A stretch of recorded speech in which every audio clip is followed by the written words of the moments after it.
What are the variables of sun exposure? Skin type is important. Next.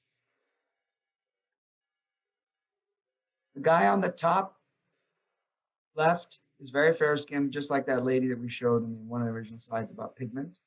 The lady on the bottom right is darker skinned, part African American, part Cuban, actually. The guys in the middle are in between. So the guys at the left is Northern European. The guy next to him on the right is probably Central European. The guy in the left-hand side of the bottom is lighter skinned Indian, Pakistani, Iranian, Middle Eastern.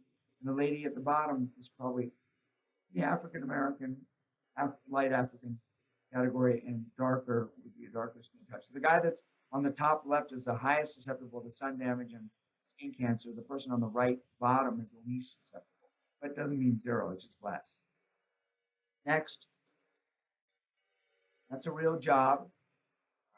Women have very acute senses of smell because of estrogens and other hormones, most likely, and they're used to check whether antiperspirants and deodorants actually work. Just let it put some amusing slide in there, break up the talk a little. Next. Times of day, sunny versus cloudy. The time between 10 a.m. and 3 p.m. is the worst, usually. Sunny days are a little bit more sun exposure with UVA, not UVB. UVB gets blocked out quite a bit.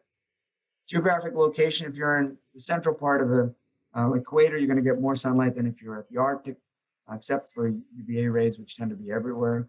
Altitude is important, so if you're in Nepal, near the base of the Himalayas, you'll get more sunlight than if you're in the flatter areas.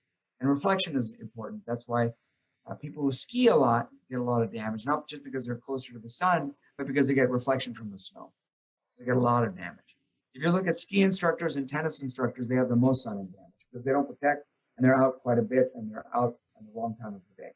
What are the effects of the sun? You get sunburns, you get tanning, you get aging.